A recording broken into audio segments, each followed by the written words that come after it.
Montana Territory, 1867.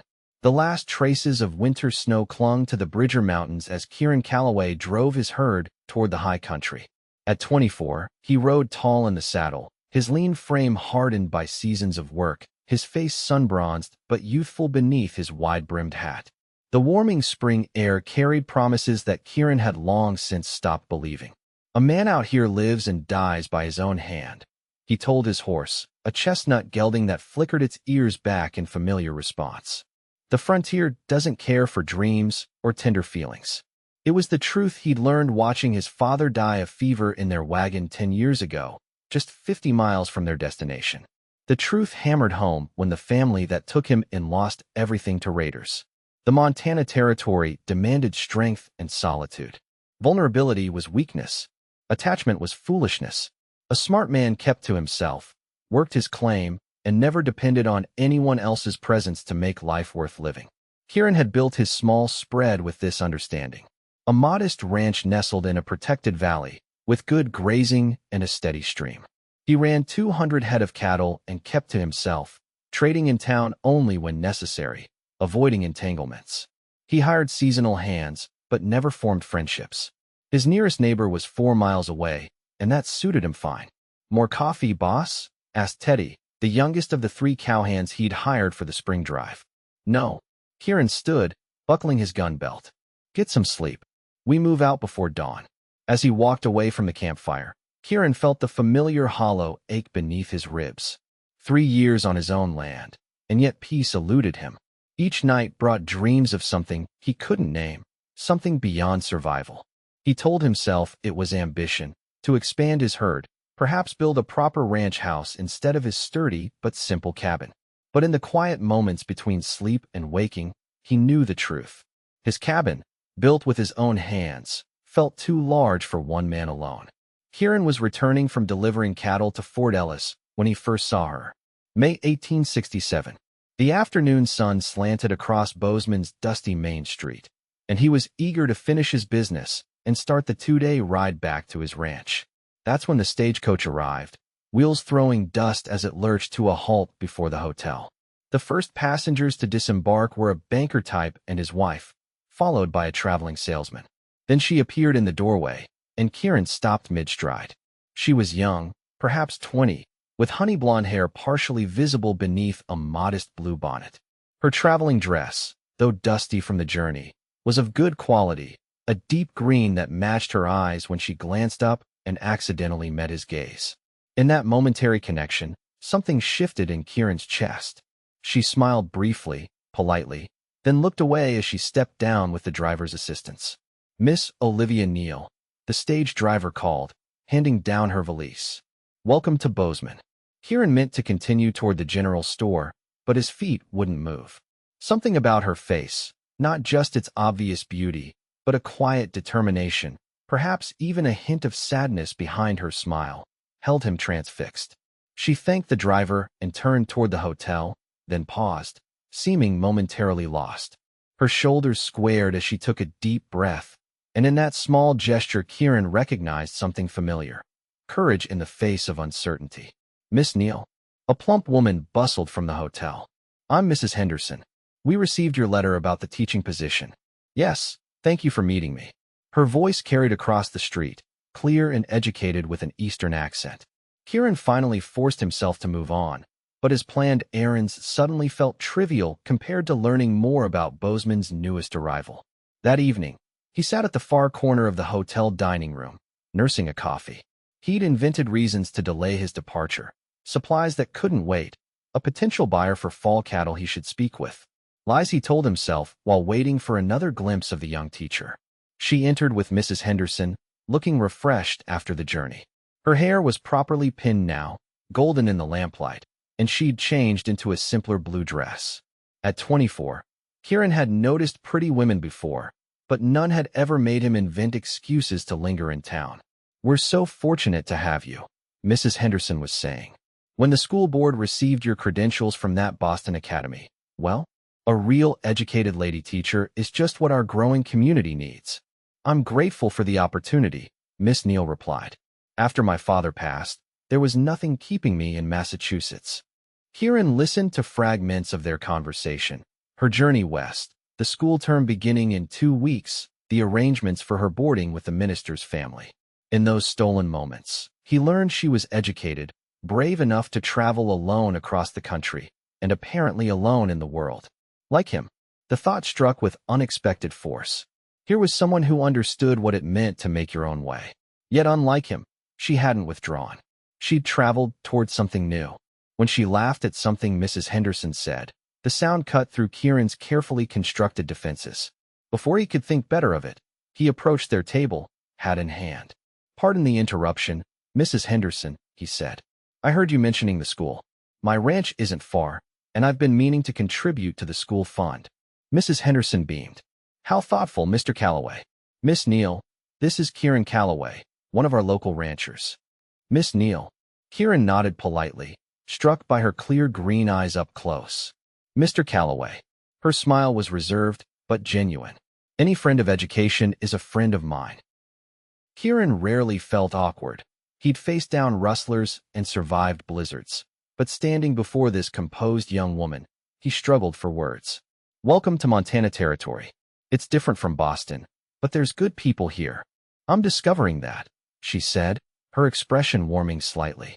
He fumbled through the rest of the conversation, arranged to bring his donation to the school board's meeting, and retreated, cursing his uncharacteristic nervousness.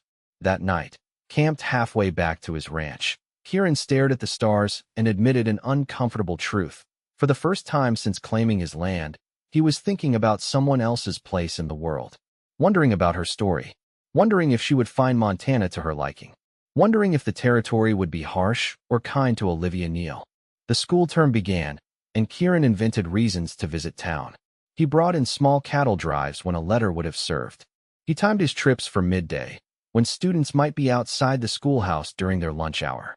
Sometimes he caught glimpses of Miss Neill, Olivia. He permitted himself to think privately with her students. She was patient but firm, already respected despite her youth. The children clearly adored her, and the community had embraced her. On his fourth such necessary trip to town, he finally found courage to approach the schoolhouse after dismissal. "Mr. Calloway," she said, looking up from erasing the slate board. "This is a surprise." "Miss Neill." He twisted his hat in his hands. "I brought some books for your school. Found them in Bozeman. Nothing fancy, but thought the children might enjoy them." Her eyes brightened. "How thoughtful. Please, come in." The small schoolhouse was neat and orderly, with student work carefully displayed. Kieran placed the parcel of books on her desk, suddenly aware of the silence between them. "The children mentioned you," she said. "They say you fought a bear once." Kieran laughed. "Exaggerated. It was more of an understanding between the bear and me. I agreed to leave his fishing spot, and he agreed not to eat me." Her smile reached her eyes this time. "And you run cattle? Your own ranch? Nothing grand. 200 head, a good piece of valley land." Pride crept into his voice despite himself. "Built it from nothing these past 3 years. Impressive for someone so young." She studied him curiously. "The children say you live alone out there. The frontier's no place for." He caught himself. "Yes, just me. No family. None living." Kieran found himself explaining about the wagon journey west, his father's death, the family that took him in, his years working other men's herds until he could claim his own land. "I'm sorry about your father," she said softly. "Long ago now." He shifted uncomfortably under her sympathetic gaze. "What about you? What brings a Boston lady to Montana Territory?" Olivia's expression clouded briefly. "After father died last year, our home went to my uncle. Teaching positions in Boston are competitive, and I wanted." She trailed off. "I wanted to go somewhere I could make a difference. Somewhere I could begin again. That takes courage.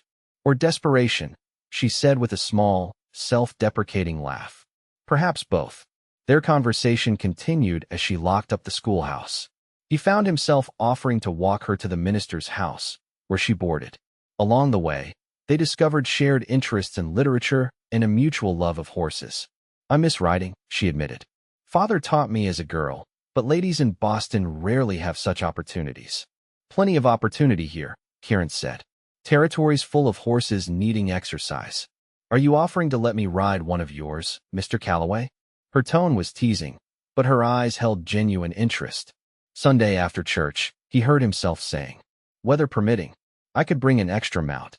The smile that lit her face stayed with him all the way back to his ranch, where his cabin suddenly seemed emptier than before.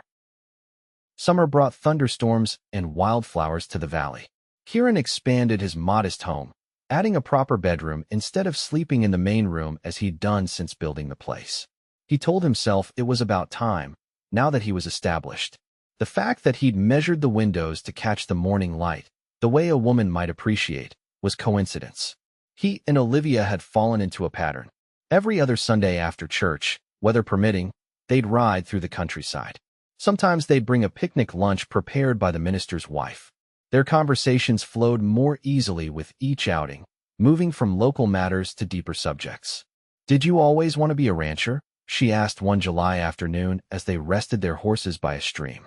"Wanted to have something of my own," Kieran replied, watching a hawk circle overhead.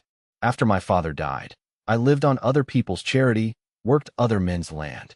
Swore I'd answer to no one but myself someday. And now I have what I wanted." He glanced at her. "What about you?" "Always want to be a teacher. I wanted to make father proud," Olivia said, her fingers idly arranging wildflowers she'd gathered. "He valued education above all else. But I also love watching children discover the world through books. You're good at it. Town's lucky to have you." She looked up with a smile that made his heart stumble. "Thank you. Though sometimes I wonder if teaching is enough. If I'm meant for something more." "Like what?" "A home of my own, perhaps. A family someday." Her cheeks colored slightly. "Not that I'm unhappy.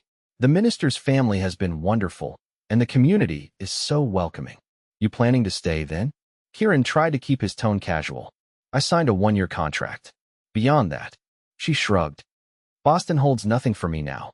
But Montana's future depends on whether I find reasons to put down roots."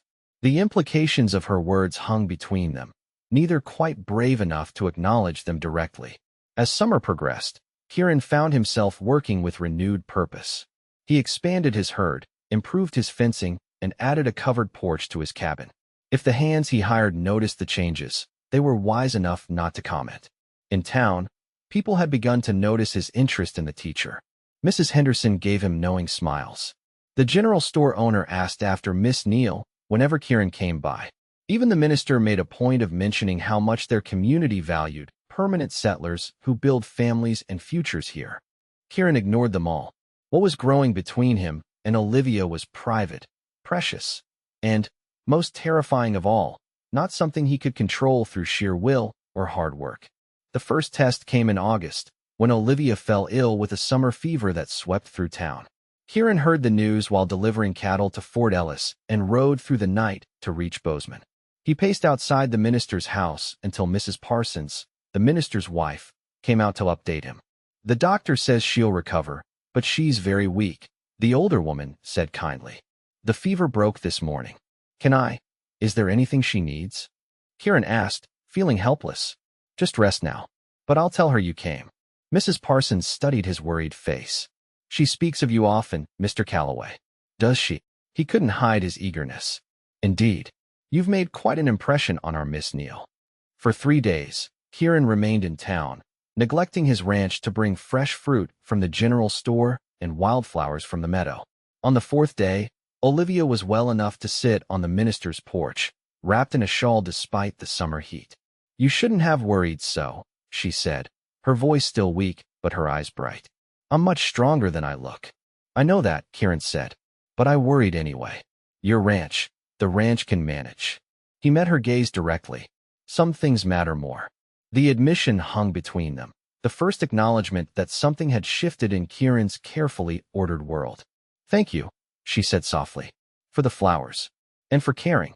It wasn't a declaration, but as Kieran rode back to his land the next day, he knew something fundamental had changed. The belief he'd held since his father's death, that the frontier demanded isolation and emotional independence, had developed its first crack. By early autumn, their Sunday rides had become the rhythm around which Kieran organized his life. The school term was in full swing, and Olivia thrived in her role, respected by the community and adored by her students. Their relationship remained proper but increasingly intimate in conversation. each sharing pieces of themselves they'd shown to no one else. Then came the letter. Kieran was in town on legitimate business, selling cattle to the hotel, when he saw Olivia emerge from the post office, a letter clutched in her hand. Her face was pale, her expression troubled. "Olivia," he called, then corrected himself. "Miss Neill, is everything all right?" She looked up, startled. "Kieran." "Ah, yes. Just news from back east." But her hands trembled as she tucked the letter into her pocket, and her smile didn't reach her eyes. "Bad news?" he pressed gently. "Not exactly. My uncle has passed away." She hesitated. "It seems I've inherited the family home in Boston after all. There are matters requiring my attention." Kieran felt a cold knot form in his stomach. "You're leaving?" "Temporarily," she said quickly. "Just until affairs are settled. The school board has agreed to a 4-week absence. Mrs. Henderson will substitute. When the stage leaves tomorrow." She finally met his eyes. "I was coming to find you." They walked in silence toward the schoolhouse, Kieran's mind racing. For weeks. She'd be gone 4 weeks, back to the civilized world she'd come from. What if she decided not to return? What if Boston reclaimed her? "I'll come back," she said, as if reading his thoughts. "I've made a life here." "Boston's your home," he said, the words tasting bitter. "It was. Once." Olivia stopped walking, turning to face him fully. "Kieran, I need to ask you something." His heart pounded. "Anything. Will you look after Thunder while I'm gone? The livery stable would keep him, but he's grown used to our rides, and I thought." The request was practical, logical, and deeply meaningful. The horse was her prized possession, her freedom in this new land. "Of course," he said. "I'll exercise him regularly. He'll be waiting when you return." "Thank you." Her relief was palpable. "And perhaps you could write? Tell me how Bozeman fares in my absence." "I'm no letter writer," Kieran warned. "But I'll try." The next morning, he stood with a small crowd as the eastbound stage prepared to depart. Olivia wore her best traveling dress, her hair neatly pinned beneath her bonnet. She looked like she belonged in Boston, cultured and refined. For weeks, she reminded him as the driver called for passengers. "I'll be here," he promised. Then, surprising them both, Kieran reached for her hand and pressed something into her palm, a small carved wooden rose, something he'd worked on secretly for weeks. "So you remember Montana," he said gruffly. Olivia's eyes filled with tears as she closed her fingers around the carving. "As if I could forget." She boarded the stage, and Kieran watched until it disappeared in a cloud of dust, taking with it the woman who had somehow become essential to his world. The days stretched endlessly. Kieran threw himself into ranch work, exhausting himself physically to quiet his mind. True to his word, he exercised Olivia's gelding regularly, sometimes talking to the animal as if it could carry his thoughts eastward. "She's coming back," he told Thunder during their rides. "She belongs here now." But as days turned into weeks, doubt crept in. Boston offered comforts, culture, society, everything Montana territory lacked. What if Olivia realized how much she'd given up? What if her family connections pulled her back into that world? What if she'd already forgotten the rough-handed rancher who'd carved her a wooden rose? On the first Sunday after her departure, Kieran wrote his promised letter. The words came haltingly at first, then flowed as he described the changing autumn colors, the harvest festival preparations, and how her students asked about her daily. He stopped short of writing what he truly wanted to say, that the territory seemed dimmer without her presence, that he missed their conversations, that he'd begun to imagine a future different from the solitary existence he'd planned. Instead, he closed with, "Your horse misses you, as does the community. Safe travels. KC." By the 3rd week, Kieran had received one brief letter in response. Olivia described the complications of settling her uncle's estate, the exhausting meetings with lawyers, and her distaste for Boston society's constraints after Montana's freedom. She mentioned hoping to return on schedule, but the letter contained a worrying line. "Family obligations may require more time than anticipated." That night, Kieran stood on his cabin porch, staring at the stars.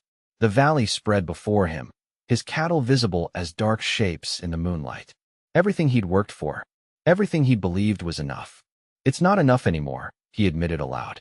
The next morning, Kieran made a decision. If Olivia returned, when she returned, he would speak plainly. No more circling around his growing feelings. No more pretending their Sunday rides were merely neighborly friendship. And if she chose Boston after all, then at least he would know he'd been brave enough to risk his heart. With this resolution came an unexpected peace. Kieran began building an addition to his cabin, a second bedroom with large windows facing east. He ordered books from Helena, titles Olivia had mentioned loving. He spoke with the minister about church matters, something he'd never bothered with before. The scheduled date of Olivia's return came and went with no stagecoach arrival. Then another week passed. Kieran maintained his resolve, focusing on preparations rather than fears. The second bedroom took shape. He added shelves for books, a writing desk beneath the window. Then, 6 weeks after her departure, a letter arrived. Kieran's hands shook as he broke the seal. "Dear Kieran," it began. "Circumstances have detained me longer than expected. The estate matters are complex, and winter travel conditions make immediate return unwise. I have written to the school board requesting extended leave until spring. Please know that." The words blurred before his eyes. Not coming back. Not yet. Perhaps not ever, though she didn't say so directly. The letter continued with assurances of her regard for the community, mentions of her wooden rose sitting on her Boston mantelpiece, promises to write again. But the essential truth remained. Olivia had chosen to stay in Boston, at least for now. Kieran folded the letter carefully and placed it in his shirt pocket. Then he returned to his ranch and the life he'd built before she came. The second bedroom remained unfinished, the door closed. Winter descended harshly on Montana territory that year, as if mirroring Kieran's state of mind. He worked mechanically through the season, caring for his cattle, making improvements to his property, and exchanging occasional, increasingly formal letters with Olivia. Her messages spoke of Boston's winter social season, reconnections with childhood friends, and continuing legal matters. Each letter contained protestations of missing Montana and intentions to return, but as months passed, these assurances grew to sound hollow to Kieran's ears. When spring finally arrived, bringing new calves and green grass to his valley, Kieran received word that Olivia had accepted a teaching position at a prestigious Boston academy for the coming academic year. "Montana will always hold a special place in my heart," she wrote. "But family duties and professional opportunities require my presence here. I hope you understand." Kieran wrote back a brief, cordial response wishing her well. He told her he'd arranged for her horse to be sold to a good family, omitting that he'd bought it himself, unable to part with this last connection. Then he sealed away his feelings along with her letters, focusing entirely on his ranch. The territory was growing rapidly, and opportunities abounded for those willing to work. Kieran expanded his operation, hired more hands, and built the reputation of the Calloway brand. He finished the second bedroom after all, telling himself it might be needed for a foreman someday. The books remained on their shelves, untouched. On his rare visits to town, he avoided the schoolhouse and its painful memories. A new teacher came, an older widow from Missouri, and life in Bozeman continued. If people noticed Kieran's increased isolation, they respected his privacy. Montana men were allowed their peculiarities, so long as they conducted business honorably. 1 year became 2. Spring 1870 brought unexpected changes to the territory. The railroad was expanding westward, bringing new settlers and opportunity. Kieran, now 27, had built his ranch into a respectable operation with 800 head and 4 permanent hands. His cabin had evolved into a proper ranch house, with additions built as needed. Yet he still lived alone, declining invitations to social gatherings where well-meaning matrons might introduce eligible daughters. "You need a wife, boss," his foreman, Jackson, remarked one evening. "Place this size should have children running around." "Mind the cattle, not my personal affairs," Kieran replied, though without heat. Jackson was the closest thing to a friend he'd allowed himself. "Just saying, most men your age are settled with family by now. I'm settled enough." But that night, Kieran found himself pulling out Olivia's letters from their hiding place. Her neat handwriting brought back memories of summer rides and autumn conversations, of green eyes that saw through his carefully constructed solitude. The letters had stopped coming 6 months earlier.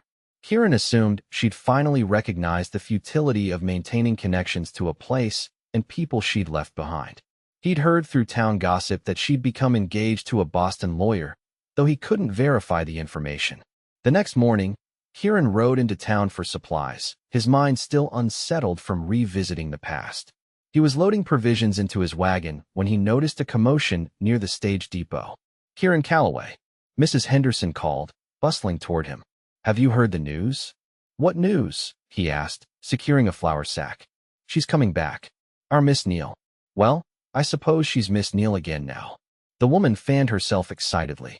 "After that dreadful business with her fiancé." Kieran froze. "What are you talking about?" "Oh, I thought surely you knew. Olivia wrote to the school board last month. She's accepted the teaching position for the fall term. Arriving next week," the letter said. Mrs. Henderson's expression turned sympathetic. "Poor dear. After her engagement ended so badly.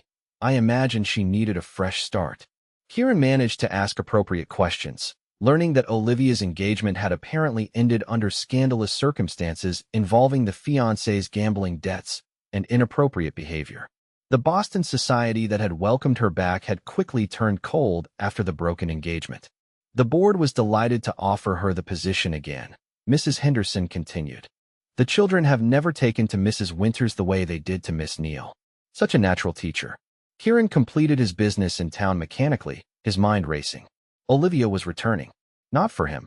He had no illusions about that, but returning nonetheless. To the same small community, the same interconnected lives. For 3 years, he'd built his existence around her absence. What would it mean to inhabit the same space again? The stage was due at noon.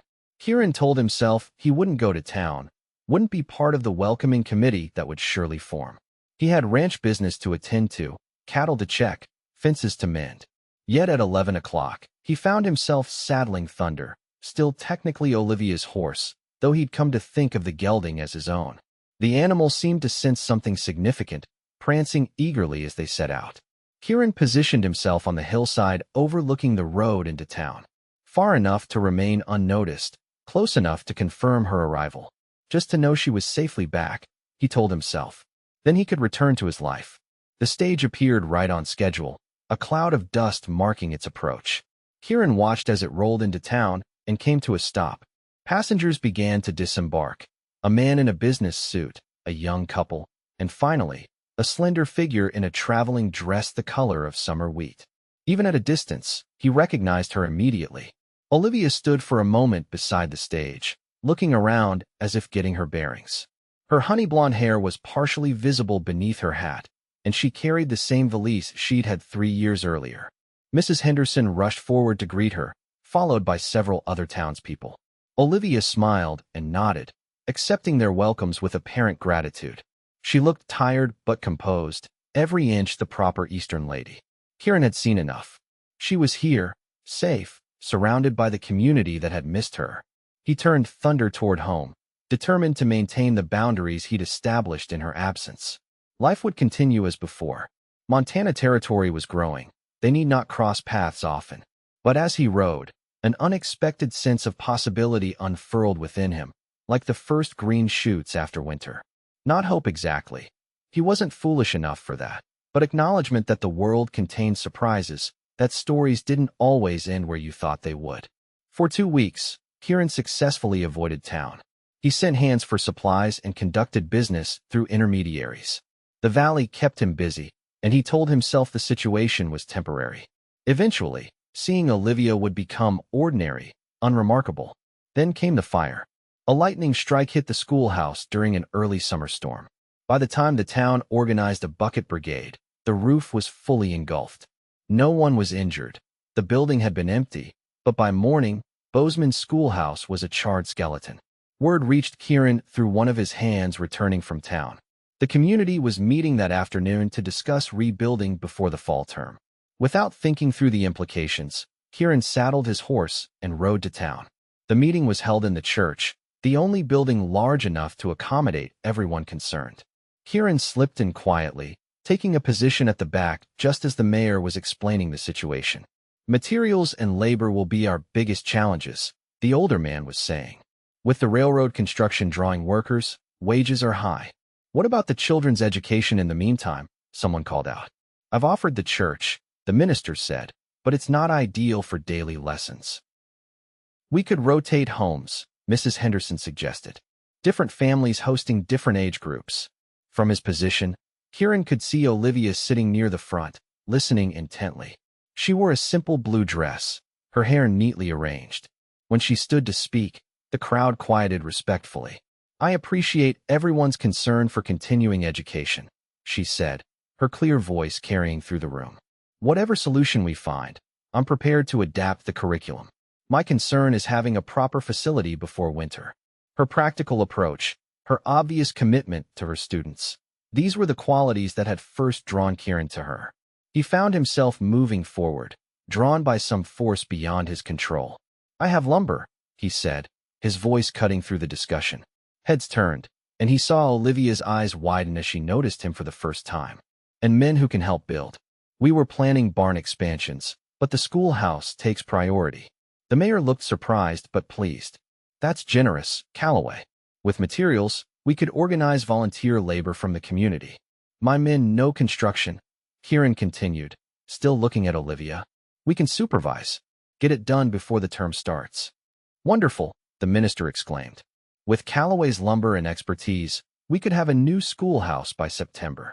The meeting continued with discussions of design and location. Throughout, Kieran was acutely aware of Olivia's presence, though they didn't speak directly. She participated actively in the planning, offering practical suggestions about classroom needs.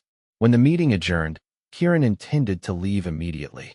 But as the crowd dispersed, he found himself face to face with Olivia near the church steps. "Kieran," she said softly. "Miss Neill." He nodded formally, his heart hammering. She looked the same, yet different, still beautiful, but with a new gravity in her expression, a hint of hard-won wisdom in her eyes. "Thank you for offering the lumber. The children need their school." "It's practical," he said stiffly. "Community needs educated young people." An awkward silence fell between them. 3 years of separation creating a gulf wider than the physical distance had ever been. "How is the ranch?" she finally asked. "Prospering. Expanded the herd. Built some additions to the house." "I'm glad." Her smile was hesitant. "And Thunder? Mrs. Henderson mentioned you kept him." "He's well. Strong as ever." Kieran shifted uncomfortably. "I should get back. Work to do." "Of course." Disappointment flickered across her face. "Perhaps I'll see you when construction begins." "Perhaps." He tipped his hat and walked away, his composure a thin veneer over churning emotions. Construction of the new schoolhouse began the following week. True to his word, Kieran delivered lumber and sent 2 experienced hands to oversee the work. He himself stayed away, focusing on ranch matters. But curiosity and something deeper eventually drew him to town to check progress. He arrived late one afternoon as workers were finishing for the day. The schoolhouse frame was taking shape, larger and sturdier than the previous building. Most workers had already departed, but as Kieran examined the construction, he noticed a slender figure inside the skeleton structure. Olivia stood in what would become the classroom, seemingly lost in thought. He could have left unnoticed. Instead, he found himself approaching. "Looking for problems already?" he asked. She turned, startled then composed. "Just imagining the possibilities. It will be larger than before. Room for more students as the town grows." Kieran nodded, looking around at the framing. "Good solid work. Should stand for decades. Thanks to your generosity." Olivia studied him openly now. "You've changed, Kieran. 3 years will do that." "Yes." She looked down briefly. "I imagine you've heard about my situation in Boston." "Some. Not my business." "No." Her voice was quiet but steady. "But I'd like you to know the truth, not town gossip." Against his better judgment, Kieran nodded. They walked together out of the construction site and toward the small park at the town's edge. The summer evening was pleasant, the air filled with the scent of pine and distant cook fires. Edward seemed everything a woman should want. Olivia began without preamble. "Respected lawyer, good family, charming manners." After I'd been back in Boston a year, his attentions were flattering. I thought perhaps I could build a life there after all. Kieran kept his expression neutral, though his jaw tightened at the mention of her fiancé. By the time I discovered his gambling debts and drinking, we were already engaged. His behavior became erratic, sometimes frightening. She paused. When I broke the engagement, his family ensured society blamed me. The teaching position I'd accepted suddenly became unavailable. "I'm sorry," Kieran said, meaning it. Whatever his feelings about her leaving, he hated imagining her hurt and alone. "Don't be. It clarified things I'd been unwilling to face. Olivia stopped walking, turning to look directly at him. I never should have stayed in Boston. I let family obligation and familiar comforts outweigh what I truly wanted. And what was that? The question escaped before he could stop it. A life with meaning. Work that matters. A place where people are judged by their character, not their connections. She hesitated. The freedom I found here. They stood in silence for a moment, the unspoken hanging between them. Will you stay this time? Kieran finally asked, the question that had haunted him. Yes. Her certainty was unmistakable. This is home now. Whatever mistakes I've made. Leaving Montana was the greatest. Something tight in Kieran's chest began to unravel, a knot of resentment and hurt loosening just enough to allow possibility back in. The second bedroom, he said abruptly. Olivia looked confused. What? At my house. I built a second bedroom, with bookshelves and a writing desk, east-facing windows to catch the morning light. Understanding dawned in her eyes. When, after you left, while I was still foolish enough to believe you might come back. The admission cost him, but Kieran was done with half-truths. Kieran, emotion filled her voice. It's still there, he continued. Door's been closed for 2 years. But it's there. The implications hung between them. Not a declaration exactly, but an acknowledgement of what had been and what might still be possible. I should see it sometime, Olivia said softly. The room. Sunday, Kieran suggested. After church. If you'd like to ride out. I would. Very much. As they walked back toward town, something shifted between them. Not a return to the easy companionship they'd once shared, but the beginning of something new, something tempered by separation and growth. Sunday dawned clear and warm. Kieran arrived at church unusually early, dressed in his best shirt. The service passed in a blur, his attention focused on the slender figure sitting several pews ahead. Afterward, he waited by the hitching post, where he'd secured Thunder and a gentle mare he'd borrowed for Olivia. When she emerged from the church, their eyes met across the gathering of parishioners, and she made her way toward him. You remembered I like to ride, she said, greeting the mare with a gentle hand. Some things are hard to forget. Kieran helped her mount, then swung into his own saddle. They rode out of town at a leisurely pace. Conversation came hesitantly at first, then more naturally as they fell into the rhythm of the journey. Kieran pointed out changes to the landscape. New homesteads, expanded fields, a bridge that hadn't existed before. The territory's growing, Olivia observed. Won't be a territory much longer, Kieran replied. Statehood's coming. Changes everywhere. When they crested the rise overlooking his valley, Kieran pulled Thunder to a halt. Below, his ranch spread in orderly prosperity, fenced pastures with fat cattle, well-maintained outbuildings, and at the center, what had evolved from a simple cabin into a proper ranch house. It's beautiful, Olivia said softly. You've built something remarkable. Pride warmed Kieran's chest. It's been my whole life for years. Is that enough? She asked, the question gentle but direct. Used to think so. He met her gaze. Now I'm not so certain. They continued down into the valley. As they approached the house, Olivia noted the covered porch that wrapped around two sides, the solid construction, the care evident in every detail. Inside, the main room was simple but comfortable, a stone fireplace, sturdy furniture, shelves of practical books. Kieran moved through the space with sudden self-consciousness, seeing it through her eyes. It's lovely, she said, running her hand along a bookshelf. It feels like a home. This way. Kieran led her down a short hallway, past his own bedroom to a closed door at the end. He hesitated, then turned the handle. The room had gathered dust, but afternoon sunlight streamed through the east-facing windows, illuminating the space he'd created 3 years earlier. The writing desk stood beneath the largest window, bookshelves lined one wall, and a simple bed frame awaited a mattress. You built all this? Olivia asked, her voice hushed.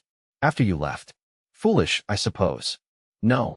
She turned to him, eyes bright with unshed tears. Not foolish at all. It needs cleaning. Finishing touches. Kieran looked around critically. Never got around to curtains or proper bedding. It's perfect, Olivia said. That you built it at all. She moved to the window, looking out at the valley below, the cattle grazing peacefully, the distant mountains. Kieran watched her, remembering the first time he'd seen her stepping down from the stagecoach. how something had shifted in his world even then. "I made a mistake leaving," she said finally.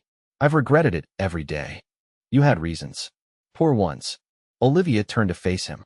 "I was afraid, Kieran, of how strongly I felt, of building a life so different from what I'd expected, of needing someone when I'd come west to prove my independence.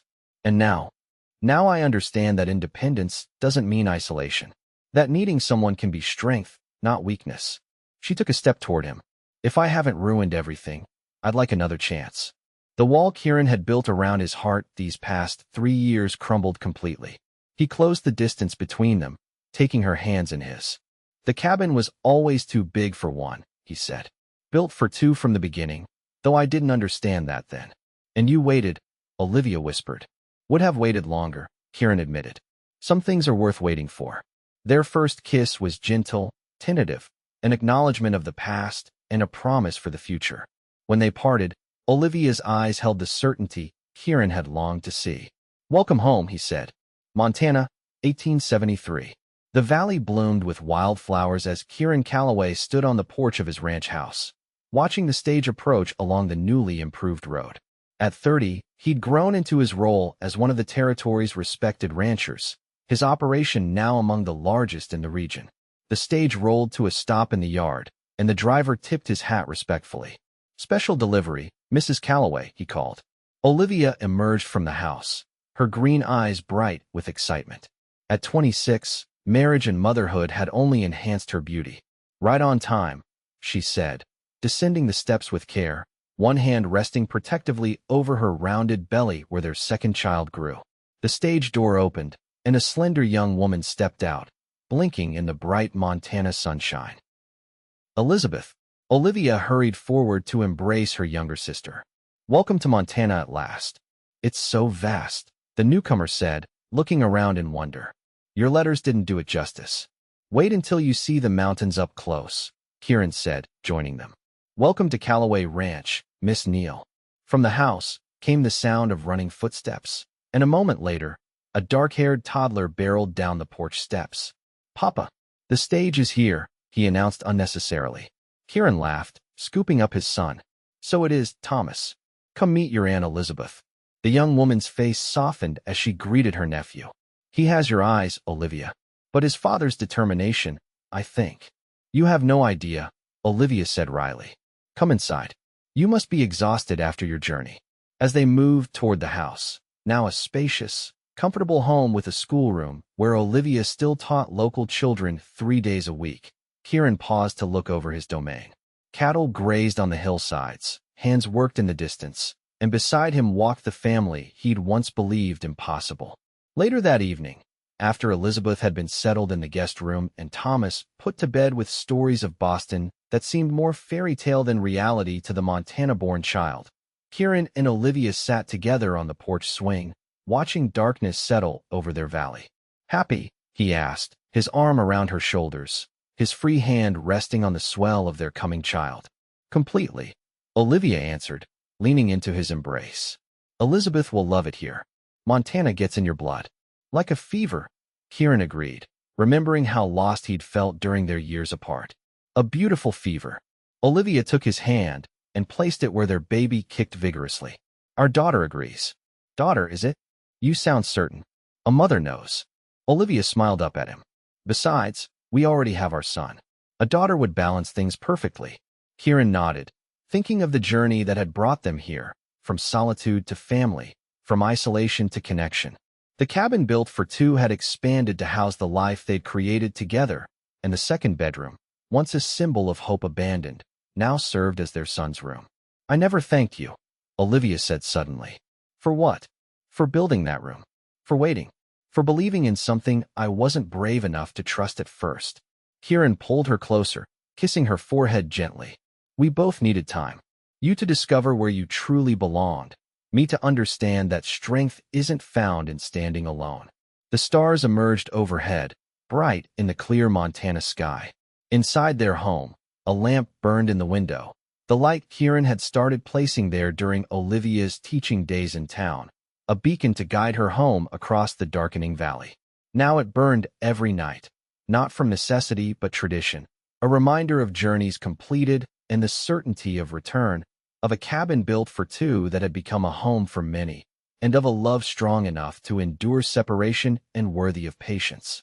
I would have waited forever, Kieran said softly. Olivia smiled, her hand finding his. I know. That's why I came home.